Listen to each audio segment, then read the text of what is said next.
ठीक है, तो जैसे इसका पहला क्वेश्चन ये कि डाइलेक्ट्रिक कांस्टेंट के फॉर कंडक्टर, कंडक्टर के लिए डाइलेक्ट्रिक कांस्टेंट कितना होगा।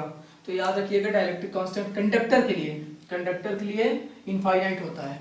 और वैक्यूम की बात करें अगर वैक्यूम के लिए, ठीक है, अगर वैक्यूम की बात करें तो वैक्यूम के लिए डाइलेक्ट्रिक कांस्टेंट वैल्यू 1 होती है। सबसे कम अगर के की वैल्यू 1 है तो इसका मतलब ये हो गया कि डाइलेक्ट्रिक कांस्टेंट की वैल्यू 1 से कम नहीं हो सकती है। ठीक है, एयर या वैक्यूम की बात करें तो डाइलेक्ट्रिक कांस्टेंट की वैल्यू 1 होती है, 1 से नीचे इसकी वैल्यू नहीं होती है।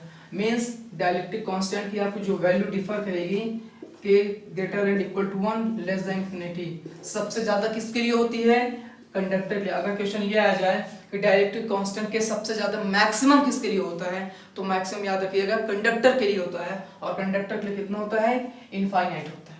ठीक है, तो कंडक्टर कितना होता है, इनफाइनाइट होता है, और एयर और वैक्यूम के लिए 1 होता है, और के की वैल्यू 1 और इनफाइनाइट के बीच में ही लाई करती है, 1 से कम नहीं होती। जैसा किसी क्वेश्चन में पूछ लिया कि डाइलेक्ट्रिक कांस्टेंट क्या हो सकता है, वहां पे ऑप्शन आ जाए -2 -0.75 0.5, फिर आ जाए आपका 5, ओनली 5, तो वहां पे आपका -2 ये भी 1 से कम है, -0.71 ये भी कम है, 0.5 1 से कम है, तो वहां पे 5 पॉसिबल है। ये किसी भी मीडियम हो सकता है, ये किसी मीडियम का डाइलेक्ट्रिक कांस्टेंट हो सकता है। ठीक है, तो ये पहला क्वेश्चन हो गया। अब आता है दूसरा question, SI unit of charges. SI unit of charge क्या होती है, तो ये सब आप लोग जानते होंगे। एसआई यूनिट ऑफ चार्ज क्या होती है, कूलम।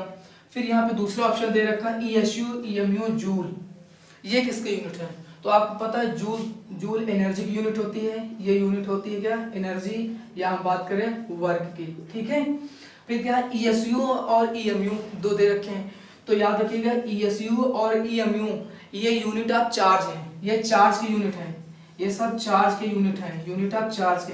लेकिन किस सिस्टम में, एसआई सिस्टम में चार्ज की यूनिट तो क्या हो गई, कूलम हो गई। तो ईएसयू और ईएमयू ये सीजीएस सिस्टम में चार्ज की यूनिट है, किसमें, सीजीएस सिस्टम में। तो ये दोनों क्या है, चार्ज के सीजीएस सिस्टम में यूनिट है। ठीक है, सीजीएस सिस्टम में। तो ईएसयू ईएमयू अगर हम बात करें 1 कूलम इक्वल्स टू, तो 1 कूलम इक्वल्स टू होता है 3 × 10⁹ ईएसयू। ठीक है, 1 कूलम इक्वल टू 3 × 10⁹ ईएसयू, और ईएसयू चार्ज की यूनिट है सीजीएस सिस्टम में। जब चार्ज एट रेस्ट पे होता है, देखो चार्ज एक ऐसी यूनिट है जिसकी एक सिस्टम में एक से ज्यादा यूनिट है। ईएसयू भी सीजीएस सिस्टम में ही है, ईएमयू भी चार्ज की सीजीएस सिस्टम में ही यूनिट है। तो ईएसयू और ईएमयू यूज कब करेंगे, तो जब चार्ज रेस्ट पे होता है। मींस पहला चैप्टर हमारा क्या, इलेक्ट्रोस्टैटिक्स, तो इलेक्ट्रोस्टैटिक्स ब्रांच में अगर हम चार्ज की यूनिट यूज करेंगे सीजीएस सिस्टम में, तो वहां पे आएगा ईएसयू। मींस इसका पूरा नाम आता है इलेक्ट्रोस्टैट यूनिट, इलेक्ट्रोस्टैट यूनिट। और ईएमयू क्या होता है, इसको बोलते हैं इलेक्ट्रोमैग्नेट यूनिट। इसे मैग्नेटिज्म यूज करेंगे, इसे कब यूज करेंगे, मैग्नेटिज्म।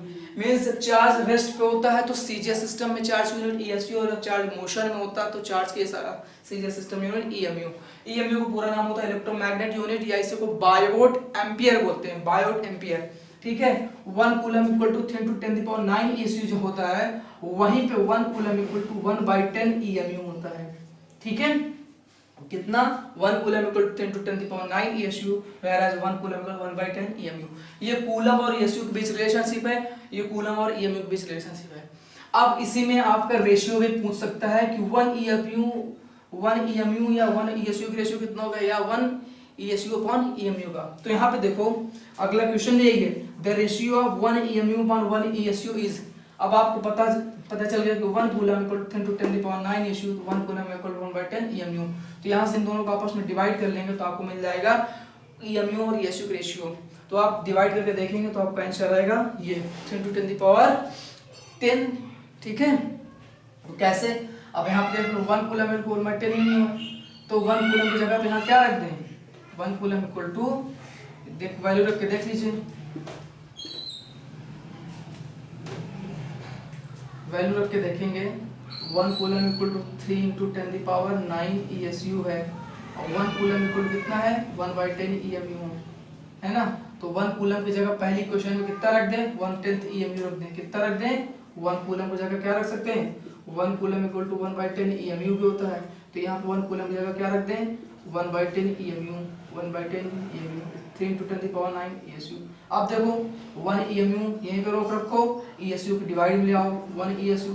अब ये 1/10 है, उस साइड जाएगा कितना हो जाएगा 3 × 10⁹ है, एक 10 और जाएगा तो 10 की पावर कितना हो जाएगा 10। तो ये 3 × 10⁹ पहला ऑप्शन सही है, ये भी गलत, ये भी गलत, ये भी गलत। तो कंफ्यूज मत होइएगा। कभी कभी क्या क्वेश्चन में EMU ऊपर है, अगर EMU ऊपर है ESU नीचे तो रेशियो 3 × 10⁻10 आएगा। और अगर गलती से ESU ऊपर हो गया और EMU नीचे हो गया तो ये फिर हो जाएगा 1/3 × 10⁻10, 1/3 ऑप्शन सही हो जाता। अगर ESU ऊपर होता EMU नीचे होता तो ऑप्शन आपका कौन सा सही होता, थर्ड ऑप्शन सही होता। ठीक है, तो ये क्वेश्चन 3 हो गए।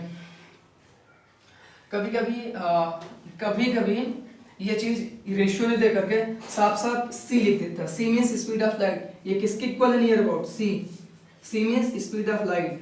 स्पीड ऑफ लाइट इसको हम क्यों लिख रहे हैं, क्योंकि हमको पता है सी बराबर होता है 3 × 10⁸ मीटर पर सेकेंड। लेकिन अगर इसको सीजीएस सिस्टम में कन्वर्ट करेंगे तो 1 मीटर इक्वल टू होता है 10⁻2 सेंटीमीटर, तो ये आ जाएगा सेंटीमीटर पर सेकेंड। और 10⁸ इंटू 10⁻2 कितना हो जाएंगे 10⁸ हो जाएगा, 3 × 10⁻10 सेंटीमीटर पर सेकेंड। तो जो स्पीड ऑफ लाइट है उसका जो मैग्नीट्यूड कितना हो जाएगा 3 × 10⁻10 मींस इसी के बराबर। तो इसलिए कभी कभी क्वेश्चन में आपको ये भी पूछ सकता है कि 1/EMU ESU का रेशियो है, ऑप्शन बना सकता है C 1/C 2C या 1/2C ऐसे ही पूछ सकता है। तो आंसर आपको हो जाएगा कितना C, किसका EMU ऊपर है ESU नीचे तो C होगा, और अगर ESU ऊपर है EMU नीचे तो कितना होगा 1/C ऑप्शन सही होगा। तो आपको ऐसे भी क्वेश्चन बन सकते हैं, तो आप इसका ध्यान रखिएगा। क्वेश्चन नंबर 5 है और ये एक इम्पॉर्टेंट है, इसमें आने चांसेस ज्यादा हैं ऐसे क्वेश्चन आने की। देखो इसमें क्वेश्चन क्या कह रहा है, the coulomb force between two electron placed at a certain distance is F। The force between two protons placed at half of its distance। ये कह रहे हैं कि दो इलेक्ट्रॉन्स हैं कुछ डिस्टेंस पे रखे हुए, मान लेते हैं कि इसकी डिस्टेंस क्या r है, इलेक्ट्रॉन पे चार्ज होता है, तो इनके बीच जो फोर्स F लग रहा है वो कितना है F है। तो कह रहे हैं अगर जितनी डिस्टेंस ये है इनकी डिस्टेंस की हाफ मींस डिस्टेंस कितनी कर दें r/2 कर दें, और इनको इलेक्ट्रॉन जगह क्या रख दें प्रोटॉन रख दें, ठीक है। तो फोर्स कितना हो जाएगा, इसके ऑप्शन लिखना भूल गए। इसके ऑप्शंस हैं आपके, पहला ऑप्शन है F, दूसरा ऑप्शन है 2F, थर्ड ऑप्शन इसका है 4F और फोर्थ ऑप्शन इसका है F/2, इसका फोर्थ ऑप्शन F/2 है, ठीक है। तो सबसे पहले तो हम बात करेंगे कूलम्ब फोर्स होता क्या है।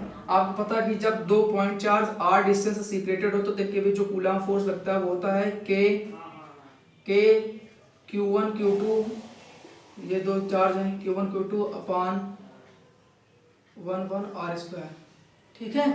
जहाँ k क्या होता है, k होता है आपका 1/4πε0। एप्सिलॉन 0 क्या है, परमिटिविटी ऑफ फ्री स्पेस है। ये क्या है, ये होती है परमिटिविटी ऑफ फ्री स्पेस, है परमिटिविटी ऑफ फ्री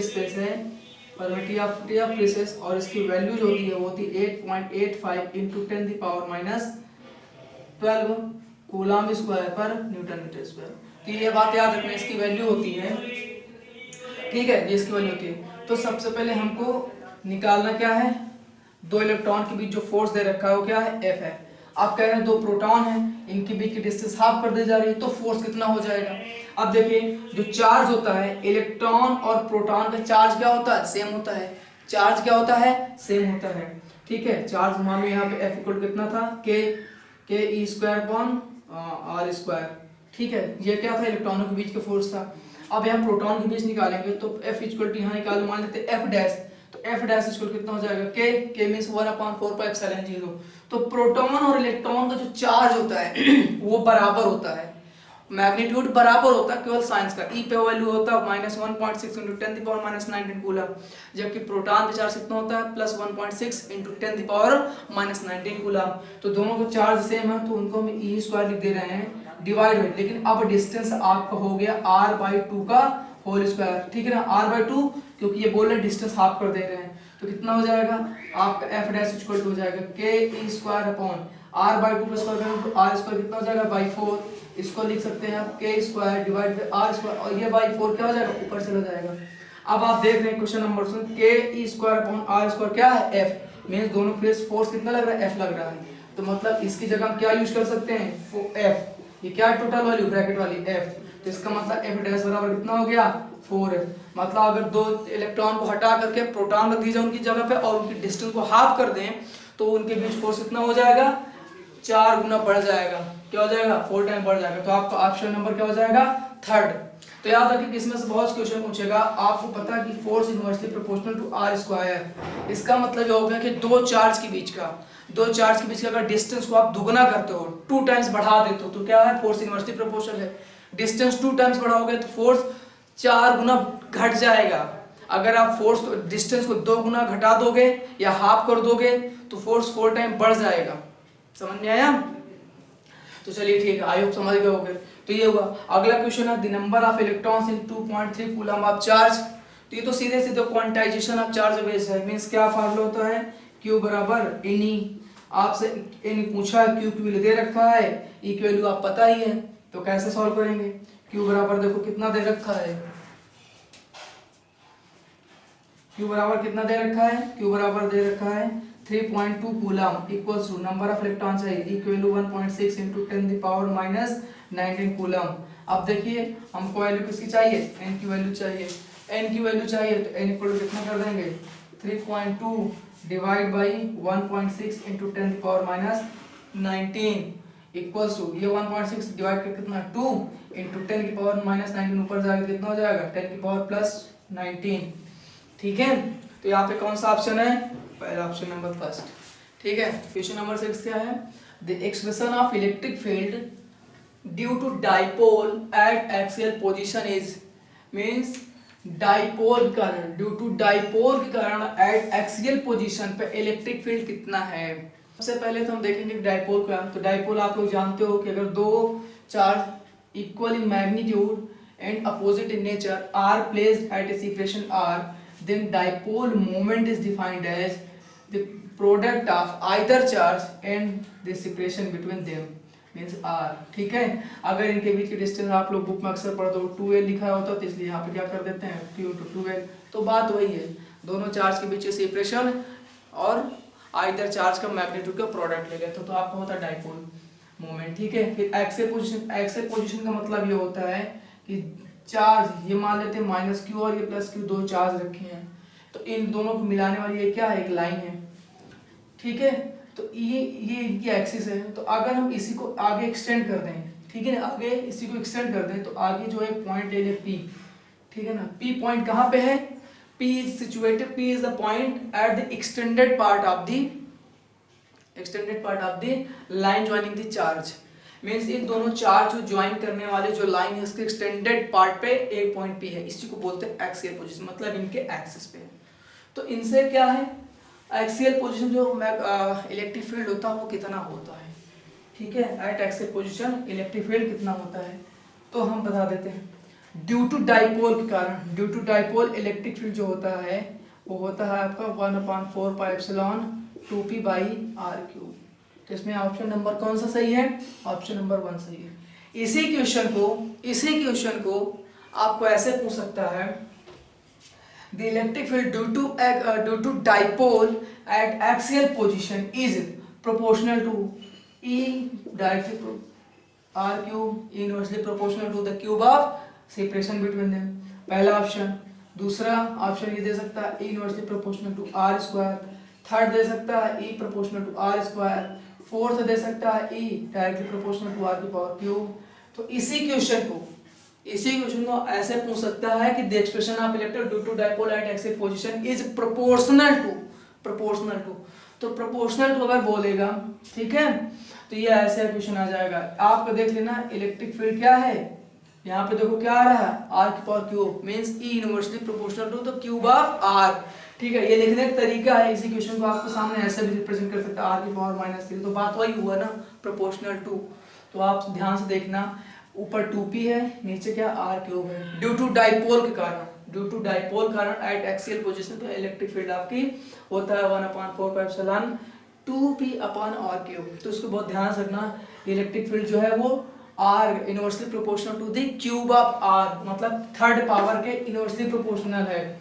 अगर वहीं पे इक्वेटर पे पूछता, मीन्स ये दो चार्ज इक्वेटोरियल पोजीशन क्या होती है, ये माइनस क्यू चार्ज है, इन दोनों को लाइन, इन दोनों चार्ज को ज्वाइन करने वाले लाइन के एक परपेंडिकुलर बाइसेक्टर, मीन्स एकदम इसका मिड पॉइंट है, इनके परपेंडिकुलर बाइसेक्टर पर अगर कोई पॉइंट पी होता तो इस पे आर डिस्टेंस पे, तो इनके कारण इलेक्ट्रिक फील्ड हो जाता 1/4 pi epsilon P by R cube. क्या होता है, पी बाई आर क्यूब। ध्यान से देखना, एक्सियल पोजीशन बोल रहा था, एक्सियल पोजीशन पे तो 2p बाई आर क्यूब था, और अगर इक्वेटोरियल पोजीशन बोल दिया या ब्रॉड ऑन साइड, क्या इक्वेटोरियल, इक्वेटोरियल और इसको बोलते हैं ब्रॉड, ब्रॉड ऑन साइड, क्या बोलते हैं, ब्रॉड ऑन साइड।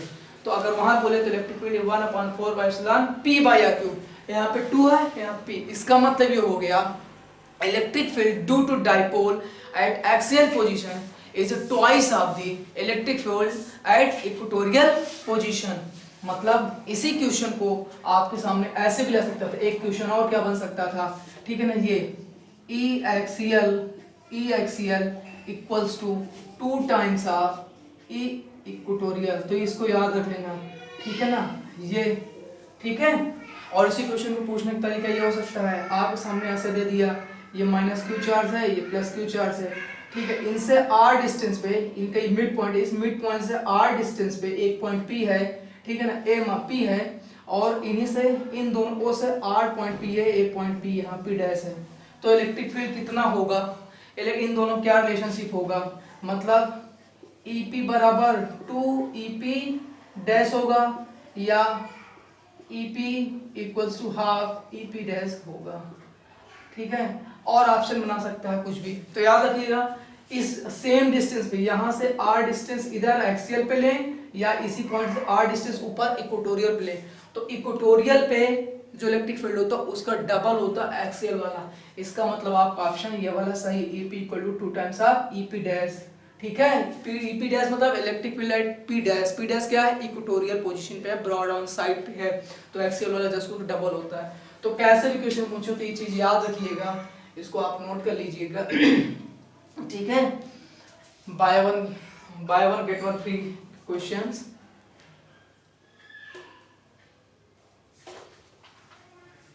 अब देखिए नेक्स्ट क्वेश्चन हमारा है, अ पॉजिटिवली चार्ज बॉडी है, पॉजिटिवली चार्ज बॉडी के पास क्या होता है, excess of neutrons, excess of electrons, if deficiency of electrons, deficiency of protons, क्या होता है। तो देखो अगर किसी बॉडी पे पॉजिटिव चार्ज, इसका मतलब उस पर प्रोटॉनों के नंबर्स ज़्यादा हैं। अब आपको पता प्रोटॉन्स और न्यूट्रॉन्स उसके न्यूक्लियस में रहते हैं, आप इनको बाहर निकाल नहीं सकते हो। निकाल किसको सकते हो, इलेक्ट्रॉन्स को। जब इलेक्ट्रॉन निकाल सकते हो तो इलेक्ट्रॉन के कारण बॉडी पे चार्ज आ रहा है ना, वही चार्ज का कारण बन रहा है, ठीक है। और इलेक्ट्रॉन ही रिस्पॉन्सिबल है for electrification and magnification, means अगर कोई बॉडी चार्ज हो रही है या डिस्चार्ज हो रही है तो इलेक्ट्रॉन ही आ जा रहे हैं। तो यहाँ पे अगर किसी बॉडी क्या पॉजिटिवली चार्ज है, इसका मतलब क्या है, प्रोटॉन तो आप इस पे बाहर से ला के ऐड नहीं कर सकते क्योंकि प्रोटॉन न्यूक्लियस में रहता है। तो क्या हो सकता है, प्रोटॉन अगर ज्यादा है इसका मतलब इलेक्ट्रॉन कम है, तो इलेक्ट्रॉन तो आप निकाल सकते हैं ना, इसका मतलब ये उस बॉडी से इलेक्ट्रॉन निकल गए हैं। अगर बॉडी से इलेक्ट्रॉन निकल गए हैं तो इसका मतलब उस पर डेफिशिएंसी हो गई, किसकी, इलेक्ट्रॉन की, इलेक्ट्रॉन की डेफिशिएंसी हो गई। तो यहाँ पे ये बोल सकता था excess of protons, excess of protons अगर ऑप्शन दिया होता तो सही होता कि प्रोटॉनों की एक्सेस ज्यादा है। प्रोटॉन की एक्सेस कैसे होगा, क्योंकि उसमें से हमने इलेक्ट्रॉन निकाल दिया है, लेकिन यहाँ पे ऑप्शन क्या दे रखा है, एक्सेस ऑफ न्यूट्रॉन्स, तो ये गलत। एक्सेस ऑफ इलेक्ट्रॉन्स गलत, इलेक्ट्रॉन ज्यादा होता तो इलेक्ट्रॉन पे चार्ज निगेटिव होता है तो बॉडी निगेटिवली चार्ज होती।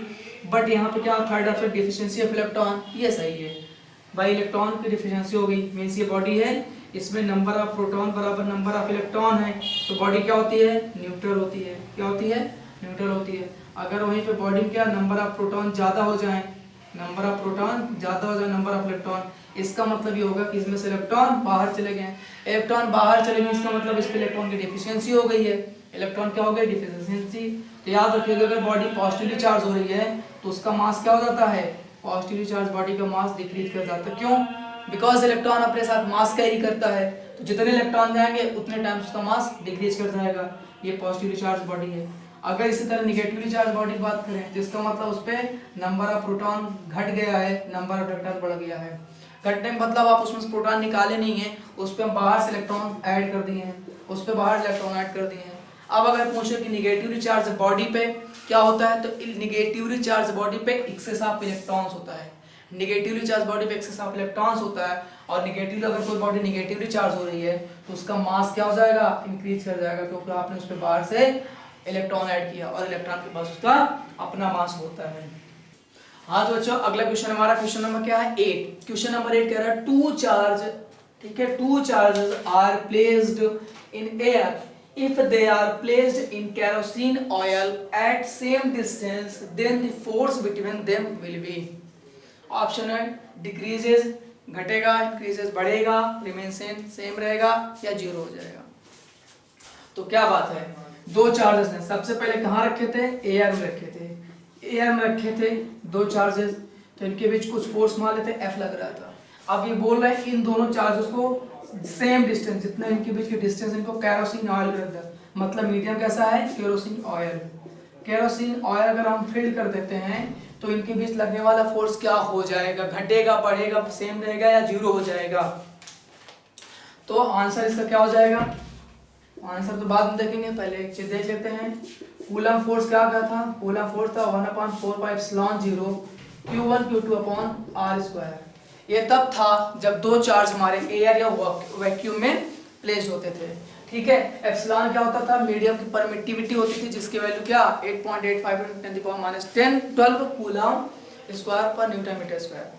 तो ये तो था तो वैक्यूम में, लेकिन अगर किसी कोई मीडियम प्रेजेंट हो दोनों चार्ज बीच में तो हो जाता था एप्सिलॉन के Q1 Q2/r²। आप ध्यान दे रहे हो, नीचे आ गया के, क्या होता है, dielectric constant of the medium. देख रहे हैं ये नीचे है, डिवाइड में फोर्स मींस जिस मीडियम में रखेंगे जिसका के जितना ज्यादा होगा फोर्स की वैल्यू उतनी ही घटेगी, क्योंकि ये क्या है, नीचे है, डिनोमिनेटर में है, ठीक है। तो जब आप केरोसिन ऑयल दोनों चार्जेस को रखोगे तो उसका के कुछ ना कुछ होगा। सबसे कम होती है किसके लिए, एयर या वैक्यूम के लिए, जैसे कि हम बात कर चुके हैं पिछले क्वेश्चन में भी कि के होता है वैल्यू 1 किसके लिए, एयर या वैक्यूम के लिए। कंडक्टर के लिए इनफाइनाइट होती है, बाकी मीडियम के लिए उन दोनों के बीच में लाई कर दी है। तो केरोसिन ऑयल की कुछ ना कुछ तो होगी 1 और इन्फिनिटी के बीच में। तो इसका मतलब अगर एक से ज्यादा नंबर से आप डिवाइड करो किसी भी वैल्यू को तो घट जाएगी। इसका मतलब जब दोनों चार्ज को आप केरोसिन ऑयल रखे हो तो फोर्स क्या हो जाएगा, डिक्रीज कर जाएगा। अगला क्वेश्चन हमारा unit of electric field is, electric field unit क्या है। पहला ऑप्शन है volt per meter, volt per meter square, volt meter, volt. तो वोल्ट तो नहीं होगा, क्यों, क्योंकि वोल्ट हो गया potential unit. Volt meter volt meter ए भी नहीं होगी, वोल्ट पर मीटर स्क्वायर ये भी नहीं होगा, तो ऑप्शन क्या बचा, वोल्ट पर मीटर। कैसे, electric field E equals to होता है V/L। क्या होता है, एक होता है V/L, V/L मतलब वोल्ट, इलेक्ट्रिक पोटेंशियल, और इलेक्ट्रिक पोटेंशियल की यूनिट होती है वोल्ट, और L मींस लेंथ, लेंथ की यूनिट क्या हो गई, मीटर, तो वोल्ट पर मीटर। ये दूसरी यूनिट इलेक्ट्रिक फील्ड की क्या हो सकती थी, दूसरी इलेक्ट्रिक फील्ड E बराबर आपने पढ़ते क्या, F/Q है ना, F/Q होता है। तो F की यूनिट क्या, न्यूटन, Q की यूनिट क्या, न्यूटन पर कूलम। तो E की दूसरी यूनिट न्यूटन पर कूलम बोले चाहे वोल्ट पर मीटर बात करें एक ही है। अगला क्वेश्चन है which one is not unit of E। पहला न्यूटन पर कूलम, तो न्यूटन पर कूलम अभी हम बात कर चुके हैं, ये इलेक्ट्रिक यूनिट न्यूटन पर कूलम होगी, ये होगी। जूल पर कूलम, इसमें थोड़ा सा डाउट लग रहा है, ठीक है ना, यही आंसर हो जाएगा। कैसे, देखो जूल पर कूलम V बराबर होता है W/Q, V बराबर होता है W/Q, V बराबर होता है W/Q, V बराबर होता है W/Q, और V की W की यूनिट होती है जूल, और Q की यूनिट क्या होती है, कूलम। तो जूल पर कूलम यूनिट है इलेक्ट्रिक पोटेंशियल, V की यूनिट है, ठीक है, V की यूनिट है, ना कि इलेक्ट्रिक फील्ड की। वोल्ट पर मीटर, तो हाँ E बराबर वोल्ट पर मीटर V/L होता है, V की यूनिट होती है वोल्ट, L की यूनिट मीटर, तो ये आंसर सही है। ये भी इलेक्ट्रिक फील्ड की यूनिट है, D joule per coulomb metre. तो यहाँ पे देखो इसको क्या ले सकते हैं, जूल पर कूलम मीटर है, मतलब joule per coulomb, joule per coulomb into 1/मीटर कर दो, तो जूल पर कूलम तो बन जाएगा आपका क्या, वोल्ट, क्या बन जाएगा, वोल्ट, नीचे क्या मीटर, तो वोल्ट पर मीटर ये इलेक्ट्रिक फील्ड की यूनिट तो है। तो याद रख लेना न्यूटन, ई की यूनिट क्या, न्यूटन पर coulomb, volt per metre, joule per coulomb, ये तीनों हो जाएंगी, जूल पर कूलम नहीं होगी। ये किसकी यूनिट है, ये इलेक्ट्रिक पोटेंशियल की यूनिट है। बच्चों अगला क्वेश्चन हमारा है an electric field can deflect. Electric field किसको डिफ्लेक्ट कर सकती है? पहला ऑप्शन है एक्सरेज, दूसरा न्यूट्रॉन्स, तीसरा अल्फा पार्टिकल, चौथा गामा रेज। तो देखो एक्सरे, गामा रेज, न्यूट्रॉन्स तो डिफ्लेक्ट नहीं करेंगे। क्यों नहीं करेंगे? एक्सरे और गामा रेज आपके क्या इलेक्ट्रोमैग्नेटिक वेव है, ठीक है। न्यूट्रॉन का आपका क्या न्यूट्रल होता है, तो यहाँ पे आपका आंसर आता है अल्फा पार्टिकल। अल्फा पार्टिकल को डिफ्लेक्ट कर सकती है कौन, इलेक्ट्रिक फील्ड। अगला क्वेश्चन है an electron enters in a field perpendicular to its path will be. कह रहे हैं एक इलेक्ट्रॉन है जो इलेक्ट्रिक फील्ड में क्या कर रहा है, परपेंडिकुलर, मींस अगर इलेक्ट्रिक फील्ड की डायरेक्शन ये है, वो ऐसे इंटर कर रहा है, ठीक है ना। ये इलेक्ट्रिक फील्ड डायरेक्शन है, ऊपर की तरफ है, ठीक है ना। इलेक्ट्रिक फील्ड डायरेक्शन ऊपर है और एक पार्टिकल ऐसे इंटर करता है, तो इलेक्ट्रिक फील्ड के प्रभाव में इसका पाथ कैसा हो जाएगा, ऐसे इंटर करके ऐसे हो जाएगा, मींस पैराबोला। तो जब कोई पार्टिकल, ठीक है, इलेक्ट्रॉन अगर इलेक्ट्रिक फील्ड में इंटर करेगा और उसके परपेंडिकुलरली, तो पैराबोलिक पाथ होगा। अगला क्वेश्चन है force between two dipole placed at a separation r is proportional to. तो इसमें ऑप्शन क्या होगा, r की पावर -4, r की पावर -4। क्यों? क्योंकि देखो जब आप फोर्स की बात करते हो, दो चार्ज होते हैं Q1 Q2, इनके बीच अगर फोर्स की बात करते हो तो इनवर्सली प्रोपोर्शनल होता है दो चार्ज के बीच, केवल दो चार्ज, अगर दो चार्ज हैं Q1 Q2, इनके बीच की सेपरेशन r है, तो आपका जो फोर्स होता है वो इनवर्सली प्रोपोर्शनल होता है r की पावर 2 के, r की पावर 2 के। लेकिन जब डाइपोल की बात करते हैं, दो डाइपोल, क्या बात करें, दो डाइपोल, दो डाइपोल मींस एक P1 और P2, दो डाइपोल है, इनके बीच जो फोर्स लगता है वो होता है -6 P1 P2 upon 4 pi epsilon Q epsilon r की पावर 4। तो देखो नीचे r की पावर 4 है, means f inversely proportional to 1 की पावर r की power 4, f inversely proportional to r की पावर 4। जब इसको उल्टा बोलेंगे कि आप प्रोपोर्शनल या इनवर्सली केवल प्रोपोर्शनल बोला, तो r पावर क्या लिख सकते हैं, इसको लिख सकते हैं r की पावर -4। तो इसलिए ऑप्शन कौन सा होगा, r पावर -4। याद रखिएगा दो चार्ज के बीच कूलम